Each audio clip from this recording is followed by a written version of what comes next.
Hello everyone, welcome back to my YouTube channel. Hi hello ನಮಸ್ಕಾರ ಎಲ್ಲರಿಗೂ. ನಾನು ತುಂಬ ದಿನ ಆದಮೇಲೆ ಇವತ್ತು ಯೂಟ್ಯೂಬಲ್ಲಿ ವಿಡಿಯೋವನ್ನು ಪೋಸ್ಟ್ ಮಾಡಬೇಕು ಅಂತ ಅಂದ್ಕೊಂಡಿದ್ದೀನಿ. ತುಂಬ ದಿನ ಆಗಿತ್ತು ವಿಡಿಯೋವನ್ನು ಪೋಸ್ಟ್ ಮಾಡಿ ಯೂಟ್ಯೂಬಲ್ಲಿ. ಅದಕ್ಕೆ ಕಾರಣ ಏನು ಅಂದರೆ ನಾನು ಪ್ರೆಗ್ನೆಂಟ್ ಆಗಿದ್ದೆ. ಅಂದರೆ ಪ್ರೆಗ್ನೆಂಟ್ ಆದರೆ ಯೂಟ್ಯೂಬಲ್ಲಿ ವಿಡಿಯೋ ಪೋಸ್ಟ್ ಮಾಡಬಾರ್ದು ಅಂತ ಏನಲ್ಲ, ನನಗೆ ಸ್ವಲ್ಪ ಟಯರ್ಡ್ನೆಸ್, ವಾಮಿಟಿಂಗ್, ಕಾನ್ಸ್ಟಿಪೇಷನ್ ಇದೆಲ್ಲ ಪ್ರಾಬ್ಲಮ್ಸ್ ಇತ್ತು. ಸೊ ಯೂಟ್ಯೂಬಲ್ಲಿ ವಿಡಿಯೋ ಮಾಡಿ ಹಾಕೋಷ್ಟು ಎನರ್ಜಿ ಕೂಡ ನನ್ನ ಹತ್ರ ಇರಲಿಲ್ಲ. ಸೊ ಈಗ ಆಲ್ರೆಡಿ 7th ಮಂತ್ ಕಂಪ್ಲೀಟ್ ಆಗಿ 8th ಮಂತ್ ಸ್ಟಾರ್ಟ್ ಆಗಿದೆ. ಆ ಥರ ಸಿಮ್ಟಮ್ಸ್ ಎಲ್ಲ ಸ್ವಲ್ಪ ಕಡಿಮೆ ಆಗಿದೆ. ಅದಕ್ಕೆ ಇವತ್ತು ಈ ವಿಡಿಯೋವನ್ನು ಮಾಡ್ತಾ ಇದ್ದೀನಿ ಅಷ್ಟೇ. ಈ ವಿಡಿಯೋದ ಮುಖ್ಯವಾದ ಉದ್ದೇಶ ಏನು ಅಂದರೆ, ನಾನು 3 ಮಂತ್ಸ್ ತನಕ ಏನೇನು ಸ್ಟ್ರಗಲ್ ಮಾಡಿದ್ದೀನಿ, ಹಾಗೆ ಯಾವ್ಯಾವ ಥರ ಸಿಮ್ಟಮ್ಸ್ ಇತ್ತು, ಈಗ 7th ಮಂತ್ ತನಕ ಏನೇನು ಚೇಂಜ್ ಆಫ್ ಸಿಂಪ್ಟಮ್ಸನ್ನು ನಾನು ಫೇಸ್ ಮಾಡಿದ್ದೀನಿ, ಅದನ್ನು ನಿಮ್ಮ ಜೊತೆ ಶೇರ್ ಮಾಡ್ತೀನಿ. ಹಾಗೆ ಇಲ್ಲಿ 7th ಮಂತ್ ತನಕ ನಾನು ಯಾವ್ಯಾವ ಸ್ಕ್ಯಾನಿಂಗ್ ಮಾಡಿಸಿದ್ದೀನಿ, ಅದರದ್ದು ರಿಪೋರ್ಟು ಹೇಗಿದೆ ಮತ್ತು ಅದರ ರಿಸಲ್ಟ್ ಏನಿದೆ ಅದನ್ನು ಕೂಡ ನಿಮ್ಮ ಜೊತೆ ಶೇರ್ ಮಾಡೋಣ ಅಂತ. ಬಟ್ ಈ ವಿಡಿಯೋ ಸ್ವಲ್ಪ ಲೇಟಾಗಿ ಅಪ್ಲೋಡ್ ಮಾಡ್ತೀನಿ ಅಷ್ಟೇ. ಈಗ ಇದು 7th ಮಂತಲ್ಲಿ 7th ಮಂತ್ ಕಂಪ್ಲೀಟ್ ಆದಮೇಲೆ ಈ ವಿಡಿಯೋ ಮಾಡ್ತಿರೋದಲ್ಲ, maybe after delivery only I will post this ಅಷ್ಟೇ. ನಾನು ಫಸ್ಟು ಪ್ರೆಗ್ನೆನ್ಸಿ ಟೆಸ್ಟ್ ಮಾಡಿದ್ದು 25th ಜಾನ್ವರಿಗೆ. ನನಗೆ ತುಂಬ ಟಯರ್ಡ್ನೆಸ್ ಆಗ್ತಿತ್ತು, ಹಾಗೆ ಪೀರಿಯಡ್ಸ್ ಕೂಡ ಸ್ಕಿಪ್ ಆಗಿತ್ತು. ಅದಕ್ಕೋಸ್ಕರ ನಾನು ಪ್ರೆಗ್ನೆನ್ಸಿ ಟೆಸ್ಟನ್ನು ತಗೊಂಡೆ. ಸೊ ಆವತ್ತು ಮಾಡಿದ ಪ್ರೆಗ್ನೆನ್ಸಿ ಟೆಸ್ಟಿನ ಇಮೇಜ್ ಇಲ್ಲೇ ಮೇಲ್ಗಡೆ ಹಾಕಿರ್ತೀನಿ ನೋಡಿ. ಆವತ್ತು ಅಷ್ಟೊಂದು ಡಾರ್ಕ್ ಲೈನ್ ಬಂದಿಲ್ಲ ನಮಗೆ, ಜಸ್ಟ್ ಪಿಂಕ್ ಲೈನ್ ಅಷ್ಟೇ ಬಂದಿತ್ತು. ಸೊ ನಮಗೆ ಡೌಟ್ ಬಂತು, ಇದು ಪಾಸಿಟಿವ್ ರಿಸಲ್ಟಾ ನೆಗೆಟಿವ್ ರಿಸಲ್ಟಾ ಏನೂ ಐಡಿಯಾನೇ ಇರಲಿಲ್ಲ. ಸೊ ಏನು ಅಂದ್ಕೊಂಡ್ವಿ, ನೆಕ್ಸ್ಟ್ ಡೇ ಓಕೆ ಮತ್ತೆ ರಿಪೀಟ್ ಮಾಡೋಣ ಟೆಸ್ಟು, ಮಾರ್ನಿಂಗ್ ಯೂರಿನ್ನಿಂದ ರಿಪೀಟ್ ಮಾಡೋಣ, ಮತ್ತು ಇದೇ ಥರ ರಿಸಲ್ಟ್ ಬಂದರೆ ಹೋಗಿ ಡಾಕ್ಟರ್ನ ಕನ್ಸಲ್ಟ್ ಮಾಡೋಣ ಅಂತ ಅಂದ್ಕೊಂಡ್ವಿ. ಸೊ 26th ಮತ್ತೆ ಅದೇ ಟೆಸ್ಟನ್ನು ರಿಪೀಟ್ ಮಾಡಿದೆ. ಅದು ಮಾರ್ನಿಂಗ್ ಯೂರಿನಿಂದ ರಿಪೀಟ್ ಮಾಡಿದ್ದು, ಅದರದ್ದು ಇಮೇಜ್ ಕೂಡ ಇಲ್ಲೇ ಹಾಕಿರ್ತೀನಿ ನೋಡಿ. ಸೊ ಇಲ್ಲೂ ಕೂಡ ಅಷ್ಟೇ, ಸ್ವಲ್ಪ ಪ್ರೀವಿಯಸ್ ಡೇಗಿಂತ ಸ್ವಲ್ಪ ಡಾರ್ಕ್ ಲೈನ್ ಇತ್ತು ಅಷ್ಟೇ, ಅಂದರೆ ತುಂಬ ಏನು ಡಾರ್ಕ್ ಲೈನ್ ಇರಲಿಲ್ಲ. ಅದಕ್ಕೆ ನಮಗೆ ಮತ್ತೆ ಡೌಟ್ ಬಂತು, ಮತ್ತು ಡಾಕ್ಟರ್ನ ಕನ್ಸಲ್ಟ್ ಮಾಡೋಣ ಅಂತ 26th ಅಪಾಯಿಂಟ್ಮೆಂಟ್ ತೊಗೊಂಡು ಅಲ್ಲೇ ಜಯನಗರದಲ್ಲಿ, ಬೆಂಗಳೂರಲ್ಲೇ ಇದ್ವಿ ಆಗ ಇನ್ನು. ಸೊ ಅಲ್ಲೇ ಹೋಗಿ ಎಲ್ಲ ತೋರಿಸ್ಕೊಂಡು ಬಂದ್ವಿ. ಅದೇ ಹೋದ ತಕ್ಷಣ ನಾನು ಡಾಕ್ಟರ್ ಹತ್ರ ಅಂದೆ, ನನಗೆ ಪೀರಿಯಡ್ಸ್ ಸ್ಕಿಪ್ ಆಗಿದೆ, ಹಾಗೆ ಲೈಕ್ ಈ ಥರ ಟೆಸ್ಟ್ ಮಾಡಿದ್ದೆ, ಡಾರ್ಕ್ ಪಿಂಕ್ ಬಂದಿಲ್ಲ, ಜಸ್ಟ್ ಲೈಟ್ ಪಿಂಕ್ ಬಂದಿದೆ ಅಷ್ಟೇ. ಸೊ ಇದು ಪಾಸಿಟಿವಾ ನೆಗೆಟಿವಾ ಅಂತ ಕೇಳಿದೆ. ಅವರು ಓಕೆ ನಾವು ಅಲ್ಟ್ರಾಸೌಂಡ್ ಸ್ಕ್ಯಾನ್ ಮಾಡಿ ನೋಡೋಣ ಫಾರ್ ಅಕ್ಯುರೇಟ್ ರಿಸಲ್ಟ್ ಅಂತ ಅಂದರು. ಸೊ ಆವತ್ತೇ ಅಲ್ಟ್ರಾಸೌಂಡ್ ಸ್ಕ್ಯಾನ್ ಕೂಡ ಮಾಡಿದ್ರು. ಸೊ ಆವತ್ತು ಸ್ವಲ್ಪ ಶಾಕ್ ಆಯಿತು ನನಗೆ ಸ್ಕ್ಯಾನಿಂಗ್ ರಿಪೋರ್ಟ್ ನೋಡಿ, ಬಿಕಾಸ್ ಆ ರಿಪೋರ್ಟಲ್ಲಿ ಇನ್ನೂ ಸ್ಯಾಕ್ ಡೆವಲಪ್ಪೇ ಆಗಿಲ್ಲ ಅಂತ ಇತ್ತು. ಬಟ್ ಆ ಪ್ರೆಗ್ನೆನ್ಸಿ ಕಿಟ್ಟಲ್ಲಿ ಪಾಸಿಟಿವ್ ರಿಸಲ್ಟ್ ತೋರಿಸ್ತಾ ಇತ್ತು. ನನಗೆ ಏನು ಮಾಡಬೇಕು ಅಂತ ಗೊತ್ತಾಗಿಲ್ಲ. ಸೊ ಮತ್ತೆ ಡಾಕ್ಟರನ್ನು ಕನ್ಸಲ್ಟ್ ಮಾಡಿ ಕೇಳಿದ್ವಿ ಯಾಕೆ ಅದು ಹಾಗಾಯಿತು ಅಂತ. ಸೊ ಅವರಂದರು ಪ್ರೆಗ್ನೆನ್ಸಿ ಇದೆ, ಬಟ್ ಅದು ಲೆಸ್ ದೆನ್ 4 ವೀಕ್ಸ್ ಇರ್ಬೋದು. ಸೊ ನೆಕ್ಸ್ಟ್ ವೀಕ್ ಇನ್ನೊಂದು 5 ಡೇಸ್ ಬಿಟ್ಕೊಂಡು ಮತ್ತೆ ಸ್ಕ್ಯಾನ್ ಮಾಡಿ ನೋಡೋಣ. ಸೊ ಆವಾಗ ಸ್ಯಾಕ್ ಡೆವಲಪ್ ಆಗಿದ್ದರೆ ಓಕೆ, ಇಲ್ಲ ಅಂದರೆ ಬೇರೆ ಎಲ್ಲಾದರೂ ಪ್ರೆಗ್ನೆನ್ಸಿ ಇದ್ದರೆ ಅದನ್ನು ಸ್ಕ್ಯಾನ್ ಮಾಡಿ ನೋಡಬೇಕಾಗತ್ತೆ.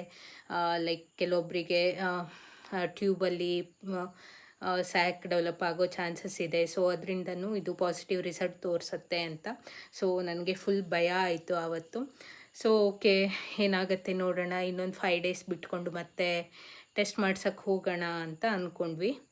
ಇನ್ನೊಂದು ಟೈಮು ಸ್ಕ್ಯಾನ್ ಮಾಡೋಕ್ಕೆ ಬನ್ನಿ ಅಂತ ಅಂದ್ರಲ್ಲ, 1 ವೀಕ್ ಬಿಟ್ಕೊಂಡು, ಅದಕ್ಕಿಂತ ಮೊದಲು ನಾನೇ ಟೆಸ್ಟ್ ಮಾಡಿಬಿಡೋಣ ಇನ್ನೊಂದು ಟೈಮು ಪ್ರೆಗ್ನೆನ್ಸಿ ಇದೆಯಾ ಇಲ್ಲ ಅಂತ ಕನ್ಫರ್ಮ್ ಮಾಡಿಕೊಂಡು ಮತ್ತೆ ಹೋಗೋಣ ಅಂತ ಮತ್ತೆ ಕಿಟ್ ತರಿಸ್ಕೊಂಡು ಟೆಸ್ಟ್ ಮಾಡಿದೆ. ಆಗ ಫುಲ್ ಡಾರ್ಕ್ ಲೈನ್ ಬಂತು. ಇಲ್ಲಿ ನೋಡಿ, ಇಲ್ಲಿ ಇಮೇಜನ್ನು ಅಟ್ಯಾಚ್ ಮಾಡಿದ್ದೀನಿ. ಓಕೆ ಇವತ್ತು ನೋಡೋಣ ಹಾಗಿದ್ರೆ ಏನಾಗುತ್ತೆ ಅಂತ ಹೇಳಿ ಅಂದ್ಕೊಂಡು ಸುಮಾರು 1st Feb ಅನಿಸುತ್ತೆ ನಾವು ಮತ್ತೆ ಸ್ಕ್ಯಾನಿಂಗಿಗೆ ಹೋದ್ವಿ. ಸೊ ಆಗ ಸ್ಕ್ಯಾನಿಂಗ್ ರಿಪೋರ್ಟ್ ನೋಡಿ ಸ್ವಲ್ಪ ರಿಲ್ಯಾಕ್ಸ್ ಆಯಿತು. ಯಾಕೆಂದರೆ ಸ್ಯಾಕ್ ಕೂಡ ಡೆವಲಪ್ ಆಗಿತ್ತು ಆಗ, ಅದು ಕರೆಕ್ಟ್ ಪೊಸಿಷನ್ನಲ್ಲಿದೆ, ಏನೂ ಪ್ರಾಬ್ಲಮ್ ಇಲ್ಲ ಅಂತ ಕೂಡ ಹೇಳಿದ್ರು. ಹಾಗೆ ಆವತ್ತು ನನ್ನ ಬ್ಲಡ್ ಟೆಸ್ಟ್, ಹಾಗೆ ಹಿಮೋಗ್ಲೋಬಿನ್ ಮತ್ತು HIV ಏನೇನು ಟೆಸ್ಟ್ ಮಾಡ್ತಾರೆ ಅದನ್ನೆಲ್ಲ ಮಾಡಿಸ್ಕೊಂಡು ಬಂದ್ವಿ. ಮತ್ತು ಒಂದು 15 ಡೇಸ್ ಬಿಟ್ಟು ನನಗೆ ಫುಲ್ ಟಯರ್ಡ್ನೆಸ್ ಹಾಗೆ ವಾಮಿಟಿಂಗ್ ಎಲ್ಲ ಸ್ಟಾರ್ಟ್ ಆಯಿತು. ಅಡುಗೆ ಮಾಡೋದನ್ನು ಬಿಡಿ, ಮಾಡಿದ್ದನ್ನು ನೀಟಾಗಿ ತಿನ್ನೋಕ್ಕೂ ಆಗ್ತಿರಲಿಲ್ಲ. ಸೊ ಫುಲ್ ವಾಮಿಟಿಂಗ್, ಟಯರ್ಡ್ನೆಸ್ ಹಾಗೆ ತುಂಬ ಸಿಮ್ಟಮ್ಸ್ ಇತ್ತು. ತುಂಬ ಕಷ್ಟ ಅನುಭವಿಸ್ದೆ ಫಸ್ಟ್ 3 ಮಂತ್ಸ್ ಮಾತ್ರ. ಆಮೇಲೆ ಸ್ವಲ್ಪ ದಿನ ಬಿಟ್ಟು 1 ಮಂತ್ ಆದ ತಕ್ಷಣ ನಮ್ಮ ಅತ್ತೆ ಬಂದರು ಬೆಂಗಳೂರಲ್ಲಿ. ಅವರೇ ಇದ್ದು ಎಲ್ಲ ಅಡುಗೆ ಇದು ಎಲ್ಲ ಮಾಡಿಕೊಡ್ತಿದ್ರು. ಬಟ್ ಆದರೂ ನನಗೇನೂ ತಿನ್ನೋಕ್ಕಾಗಿಲ್ಲ. ಅನ್ನದ ಸ್ಮೆಲ್ ಕೇಳಿದ್ರೇ ವಾಮಿಟ್ ಬರ್ತಿತ್ತು. ಹೀಗೆ ತುಂಬ ಇದಾಗ್ತಿತ್ತು. ಸೊ ಸ್ವಲ್ಪ ದಿನ ರಾಗಿ ಗಂಜಿ ಹಾಗೆ ಅದು ಇದು ಟ್ರೈ ಮಾಡಿದೆ, ಏನೂ ವರ್ಕ್ ಆಗಿಲ್ಲ. ಹಾಗೆ ಅವಕಾಡೋ ಹಾಗೆ ಆ್ಯಪಲ್ ಜ್ಯೂಸ್ ಅದನ್ನು ಮಾಡ್ಕೊಂಡು ಕುಡಿಯೋಕ್ಕೆ ಸ್ಟಾರ್ಟ್ ಮಾಡಿದ್ವಿ. ಜಸ್ಟ್ ಅದಷ್ಟೇ, ಬರೀ ಹಣ್ಣುಗಳಷ್ಟೇ ತಿನ್ಕೊಂಡಿದ್ದೀನಿ ನಾನು. ಬೇರೆ ಯಾವ ಸ್ಮೆಲ್ಲು ಆಗ್ತಿರಲಿಲ್ಲ ನನಗೆ. ಫಸ್ಟ್ 3 ಮಂತ್ಸು ನಾನು ಅರೌಂಡ್ 12 kgs ಲಾಸ್ ಆಗಿದ್ದೀನಿ. ಇಲ್ಲಿ ನೋಡಿ, ಬಿಫೋರ್ ಆ್ಯಂಡ್ ಆಫ್ಟರ್ ಇಮೇಜನ್ನು ಕೂಡ ಹಾಕಿರ್ತೀನಿ. ಆಲ್ಮೋಸ್ಟ್ 12 kg ಲಾಸ್ ಆದೆ. ಫುಲ್ ಟಯರ್ಡ್ನೆಸ್, ವೀಕ್ನೆಸ್ ಎಲ್ಲ ಆಯಿತು. ಆಮೇಲೆ ಡಾಕ್ಟರ್ನ ಕನ್ಸಲ್ಟ್ ಮಾಡಿ ಇದೆಲ್ಲ ಪ್ರಾಬ್ಲಮ್ಸ್ ಹೇಳಿದ್ರೆ ಅವರು ಓಕೆ, ಇದೆಲ್ಲ ಸ್ವಲ್ಪ ಕಾಮನ್ ಪ್ರಾಬ್ಲಮ್ಸೇ, ಏನೂ ಆಗಲ್ಲ ಅಂತ ಹೇಳಿದ್ರು. ಕೆಲವೊಬ್ರಿಗೆ ಆ ಥರ ಆಗತ್ತೆ ಅಂತ. ಮತ್ತು ಅಷ್ಟೊಂದು ವೆಯ್ಟ್ ಲಾಸ್ ಆಗಬಾರ್ದು, ಸ್ವಲ್ಪ ಚೆನ್ನಾಗಿ ತಿನ್ನಿ ಅಂತ ಕೂಡ ಹೇಳಿದರು. ಬಟ್ ನನಗೆ ಏನು ತಿನ್ನೋಕ್ಕೆ ಆಗ್ತಾ ಇರಲಿಲ್ಲ. ಅದಾದಮೇಲೆ 3 ಮಂತ್ಸ್ ಆದಮೇಲೆ ನಾವು ಊರಿಗೆ ಬಂದ್ವಿ. ಫಸ್ಟ್ 3 ಮಂತ್ಸ್ ಎಲ್ಲೂ ಟ್ರಾವೆಲ್ ಮಾಡಬೇಡಿ ಅಂತ ಕೂಡ ಹೇಳಿದರು. ಸೊ ನಾವು ಅದಕ್ಕೆ ಬೆಂಗಳೂರಲ್ಲೇ ಇದ್ವಿ. ನಮ್ಮ ಅತ್ತೆ ಕೂಡ ನಮ್ಮ ಜೊತೆಯಲ್ಲೇ ಇದ್ದರು ಫಸ್ಟ್ 3 ಮಂತ್ಸ್. ಹಾಗೆ ಫಸ್ಟ್ 3 ಮಂತ್ಸ್ ಆದಮೇಲೆ ಒಂದು NT ಸ್ಕ್ಯಾನ್ ಅಂತ ಮಾಡ್ತಾರೆ. ಅದನ್ನು ನಾವು ಬೆಂಗಳೂರಲ್ಲೇ ಮಾಡಿಸ್ಕೊಂಡ್ವಿ. NT ಸ್ಕ್ಯಾನ್ ಮತ್ತು ಡಬಲ್ ಮಾರ್ಕರ್ ಸ್ಕ್ಯಾನ್ ಅಂತ. ಅದು ಡೌನ್ ಸಿಂಡ್ರೋಮ್ ಇದೆಯಾ ಇಲ್ಲ ಅಂತ ಏನೋ ಮಾಡೋಕ್ಕೆ ಮಾಡ್ತಾರೆ. ಸೊ NT ಸ್ಕ್ಯಾನು ಅದು ಸ್ಕ್ಯಾನಿಂಗಿಂದ ಮಾಡ್ತಾರೆ. ಇನ್ನೊಂದು ಡಬಲ್ ಮಾರ್ಕರು ಅದು ಬ್ಲಡ್ ತಗೊಂಡೇನೋ ಟೆಸ್ಟ್ ಮಾಡ್ತಾರೆ. ಸೊ ಅದರದ್ದು ರಿಪೋರ್ಟ್ಸ್ ಕೂಡ ನಿಮ್ಮ ಜೊತೆ ಶೇರ್ ಮಾಡ್ತೀನಿ ನೋಡಿ. ನೋಡಿದ್ದು 26/3ಗೆ ಮಾಡಿಸಿದ್ದು NT ಸ್ಕ್ಯಾನು. ಆಗ ನನಗೆ 13 ವೀಕ್ಸ್ ಆಗಿತ್ತು, ಅಂದರೆ 3 ಮಂತ್ಸ್ ಕಂಪ್ಲೀಟ್ ಆಗಿತ್ತು. ಸೊ ಇದಾದಮೇಲೆ ಟ್ರಾವೆಲ್ ಮಾಡೋಕ್ಕೆ ಪರ್ಮಿಷನ್ ಸಿಕ್ತು. ಹಾಗೆ ನಾವು NT ಸ್ಕ್ಯಾನ್ ಎಲ್ಲ ಮುಗಿಸ್ಕೊಂಡು ನಮ್ಮ ಊರಿಗೆ ಬಂದ್ವಿ. ಸೊ ಇಲ್ಲಿ ಫೈಂಡಿಂಗ್ಸನ್ನು ನೋಡಬಹುದು ನೀವು. ಎಲ್ಲ ಪಾಸಿಟಿವ್ ಇತ್ತು. ಐ ಮೀನ್ ಯಾವುದು ಪ್ರಾಬ್ಲಮ್ ಇಲ್ಲ ಅಂತ ಅಂದರು. ಸೊ ಓಕೆ ಅಂತ ನಾವು ಊರಿಗೆ ಬಂದ್ವಿ ಅವತ್ತೆ. ಆಮೇಲೆ ಇದೆಲ್ಲ ಟ್ಯಾಬ್ಲೆಟ್ಸು ಇಲ್ಲಿ ಬರೆದಿದ್ದಾರೆ, advise to meet gynaecologist in home town ಅಂತ. ಸೊ ನೆಕ್ಸ್ಟು ಎಲ್ಲ ಸ್ಕ್ಯಾನು ಮತ್ತು ಎಲ್ಲ ಕನ್ಸಲ್ಟೇಷನ್ನು ನಾವು ನಮ್ಮ ಹೋಮ್ ಟೌನಲ್ಲೇ ಮಾಡಿಸ್ಕೊಂಡ್ವಿ. So after 3rd month scan ಎಲ್ಲ ಮುಗಿದ್ಮೇಲೆ ನಾವು ಈಗ ಮನೆಗೆ ಬಂದ್ವಲ್ಲ. ಸೊ ಇಲ್ಲಿ ಮತ್ತೆ ಡಾಕ್ಟರ್ನ ಕನ್ಸಲ್ಟ್ ಮಾಡಿದ್ವಿ. ಸೊ ಅಲ್ಲಿ ನಮಗೆ 2 ಇಂಜೆಕ್ಷನ್ಸ್ ಬೇಕು ಅಂತ ಅಂದರು. ಅಂದರೆ ಫಸ್ಟು 4th ಮಂತಲ್ಲಿ ಒಂದು TD ಇಂಜೆಕ್ಷನ್ ಅಂತ ಕೊಡ್ತಾರೆ ಅದು. ಆಮೇಲೆ 5th ಮಂತಲ್ಲಿ 1 ಮಂತ್ ಬಿಟ್ಟು TT ಇಂಜೆಕ್ಷನನ್ನು ಕೊಡ್ತಾರೆ. ಸೊ ನಾವು ಹೋದ ತಕ್ಷಣ 4th ಮಂತಲ್ಲಿದ್ನಲ್ಲ. So 3rd month complete ಆಗಿ 4th ಮಂತ್ ಸ್ಟಾರ್ಟಿಂಗ್ ಇದ್ದೆ. ಸೊ ಆವಾಗ TD ಇಂಜೆಕ್ಷನ್ನ ಬರ್ಕೊಟ್ರು.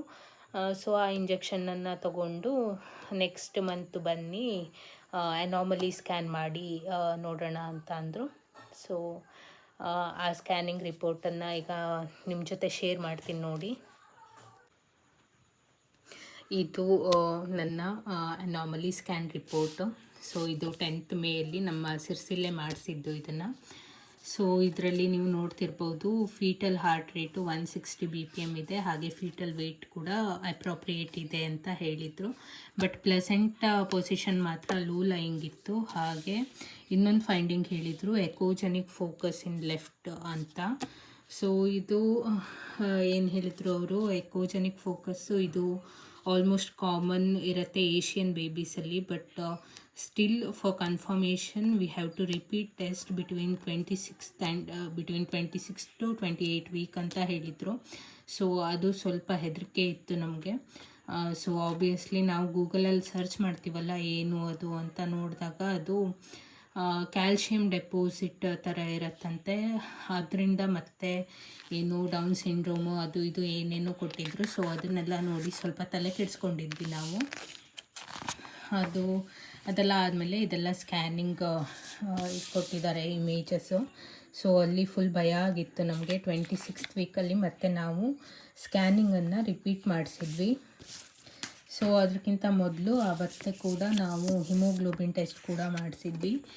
ಹಿಮೋಗ್ಲೋಬಿನ್ ಟೆಸ್ಟ್ಗಳಲ್ಲಿ ಇಲ್ಲಿ 12 to 15 ಇರಬೇಕು ಹಿಮೋಗ್ಲೋಬಿನ್. ಬಟ್ ನಂದು ಸ್ವಲ್ಪ ಕಡಿಮೆ ಇತ್ತು ಅಂತ ಹೇಳಿದರು.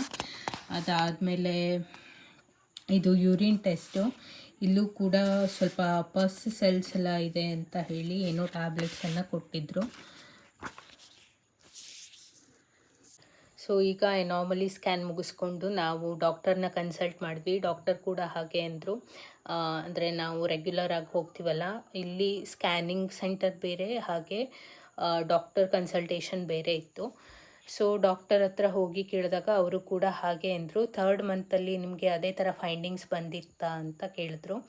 ಸೊ ನಾವು ಇಲ್ಲ ಅಂತ ಹೇಳಿದ್ದಕ್ಕೆ ಅವರು, ಹಾಗಿದ್ದರೆ ಏನೂ ಪ್ರಾಬ್ಲಮ್ ಇರಲ್ಲ, ಯೂಶ್ವಲಿ ಏನೂ ಪ್ರಾಬ್ಲಮ್ ಇರಲ್ಲ, ಅಂದರೆ ಡೌನ್ ಸಿಂಡ್ರೋಮಿಂದೆಲ್ಲ ಏನು ಹೆದರ್ಕೊಳ್ಳೋದು ಬೇಡ. ಬಟ್ ಸ್ಟಿಲ್ ಆ ಥರ ಇದು ಬಂದರೆ, ಅಂದರೆ ಎಕೋಜೆನಿಕ್ ಫೋಕಸ್ ಬಂದರೆ ಇನ್ನೊಂದು ಟೈಮು ಸ್ಕ್ಯಾನಿಂಗ್ ಮಾಡಿಸಿ ನೋಡೋದು ಬೆಸ್ಟು 26th ವೀಕಲ್ಲಿ ಅಂತ ಅಂದರು. ಸೊ ನಮಗೆ ಅಲ್ಲಿ ತನಕ ಫುಲ್ ಭಯ, 26th ತನಕ ಹೇಗೆ ವೆಯ್ಟ್ ಮಾಡಿದ್ದೀನಿ ಅಂತ ಹೇಳೋಕ್ಕೆ ಸಾಧ್ಯ ಇಲ್ಲ.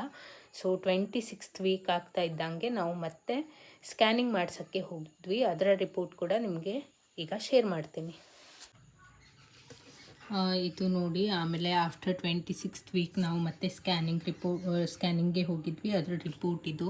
ಸೊ ಆವಾಗ ಜಸ್ಟೇಷ್ನಲ್ ಏಜು 26 ವೀಕ್ 2 ಡೇಸ್ ಆಗಿತ್ತು. ಸೊ ಆಗ ಸ್ಕ್ಯಾನಿಂಗ್ ಮಾಡಿದ್ಮೇಲೆ ಎಲ್ಲ ನಾರ್ಮಲ್ ಬಂತು. ಆವಾಗ ನಾರ್ಮಲ್ ಫೀಟಲ್ ಎಕೋಕಾರ್ಡಿಯೋಗ್ರಫಿ ಅಂತ ಕೊಟ್ಟಿದ್ದಾರೆ, ಅಂದರೆ ಎಕೋಜೆನಿಕ್ ಫೋಕಸ್ ಎಲ್ಲ ಕ್ಲಿಯರ್ ಆಗಿದೆ, ಈಗ ಏನು ಪ್ರಾಬ್ಲಮ್ ಇಲ್ಲ ಅಂತ ಅಂದರು. ಸೊ ನಮಗೆ ಫುಲ್ ಖುಷಿ ಆಯಿತು. ಆಮೇಲೆ ಮತ್ತೆ ಡಾಕ್ಟರ್ನ ಕನ್ಸಲ್ಟ್ ಮಾಡಿ ಆವತ್ತು ಅವರು ಬ್ಲಡ್ ಟೆಸ್ಟ್ ಮತ್ತೆ ಮಾಡಿದರು, ರಿಪೀಟ್ ಮಾಡಿದರು, ಹಾಗೆ ಶುಗರ್ ಟೆಸ್ಟ್ ಕೂಡ ಮಾಡಿಸಿದ್ರು. ಸೊ ಏನು ಪ್ರಾಬ್ಲಮ್ ಇರಲಿಲ್ಲ, ಎಲ್ಲ ನಾರ್ಮಲ್ ಇತ್ತು. ಈ ಸ್ಕ್ಯಾನಿಂಗ್ ಮುಗಿದ್ಮೇಲೆ ಡಾಕ್ಟರ್ನ ಕನ್ಸಲ್ಟ್ ಮಾಡಿದ್ವಲ್ಲ, ಸೊ ಅವರು ಇನ್ನೂ ಏನು ಪ್ರಾಬ್ಲಮ್ ಇಲ್ಲ, ಸೊ ಇನ್ನು ಮಂತ್ಲಿ 1 ಟೈಮ್ ಕನ್ಸಲ್ಟೇಷನಿಗೆ ಬಂದರೆ ಸಾಕು, ಅಥವಾ ಏನಾದರೂ ಪ್ರಾಬ್ಲಮ್ ಅನ್ನಿಸಿದ್ರೆ ಬನ್ನಿ, ಹಾಗೆ ಮಗು ಮೂಮೆಂಟೆಲ್ಲ ಆಬ್ಸರ್ವ್ ಮಾಡ್ತಾಯಿರಿ ಅಂತ ಅಂದರು. ಸೊ ನಾವು ಓಕೆ, ಇನ್ನೇನು ಪ್ರಾಬ್ಲಮ್ ಇಲ್ಲಲ್ಲ ಅಂತ ಖುಷಿ ಪಟ್ಕೊಂಡು ಮನೆಗೆ ಬಂದ್ವಿ. ಮತ್ತು ರೀಸೆಂಟಾಗಿ ನನಗೆ ಡಿಸಿನೆಸ್ ಮತ್ತು ಬ್ಯಾಕ್ ಪೇನ್ ಸ್ಟಾರ್ಟ್ ಆಯಿತು. ಸೊ ಈಗ ಮತ್ತೆ ಹೋಗಿ ಡಾಕ್ಟರ್ನ ವಿಸಿಟ್ ಮಾಡಿದ್ವಿ. ಅವರು ಹಿಮೋಗ್ಲೋಬಿನ್ ಟೆಸ್ಟ್ ಎಲ್ಲ ಮತ್ತೆ ರಿಪೀಟ್ ಮಾಡಿಸಿದ್ರು. ಸೊ ಅದೆಲ್ಲ ನಾರ್ಮಲ್ ಇತ್ತು. ಮತ್ತು ನಾನು ಕೇಳಿದಾಗ ಯಾಕೆ ನನಗೆ ಇಷ್ಟೊಂದು ಟಯರ್ಡ್ ಆಗ್ತಿದೆ ಅಂತ ಕೇಳಿದಾಗ ಅವ್ರು ಅಂದರು, ಇದೆಲ್ಲ ಸ್ವಲ್ಪ ಕಾಮನ್ ಇರುತ್ತೆ ಪ್ರೆಗ್ನೆನ್ಸಿಲಿ, ಸೊ ಅದಕ್ಕೆ ಆಗ್ತಿರಬಹುದು, ರೆಸ್ಟ್ ಮಾಡಿ ಅಂತ ಸ್ವಲ್ಪ 10 ಡೇಸ್ ರೆಸ್ಟನ್ನು ಬರ್ಕೊಟ್ರು. ಇದಾದಮೇಲೆ ಈಗ ನೆಕ್ಸ್ಟು ಗ್ರೋತ್ ಸ್ಕ್ಯಾನಿಗೆ ಹೋಗಬೇಕು. ಈಗ 8th ಮಂತ್ ಕಂಪ್ಲೀಟ್ ಆಗ್ತಾ ಬರ್ತಾ ಇದ್ದಂಗೆ ಗ್ರೋತ್ ಸ್ಕ್ಯಾನ್ ಇರುತ್ತೆ. ಸೊ ಅದನ್ನು ಕೂಡ ನಿಮ್ಮ ಜೊತೆ ನೆಕ್ಸ್ಟ್ ವಿಡಿಯೋದಲ್ಲಿ ಶೇರ್ ಮಾಡ್ತೀನಿ. ಈಗ 7th ಮಂತ್ ತನಕ ಏನೇನು ಅಪ್ಡೇಟ್ಸ್ ಇದೆ ಅದನ್ನೆಲ್ಲ ಈ ವಿಡಿಯೋದಲ್ಲಿ ಶೇರ್ ಮಾಡಿದ್ದೀನಿ. ಹಾಗೆ ನಿಮಗೆ ಈ ವಿಡಿಯೋ ಇಷ್ಟ ಆಗಿದ್ದರೆ ಪ್ಲೀಸ್ ಲೈಕ್ ಮಾಡಿ, ಶೇರ್ ಮಾಡಿ, ಹಾಗೆ ಸಬ್ಸ್ಕ್ರೈಬ್ ಮಾಡೋದನ್ನು ಮರಿಬೇಡಿ. Thank you.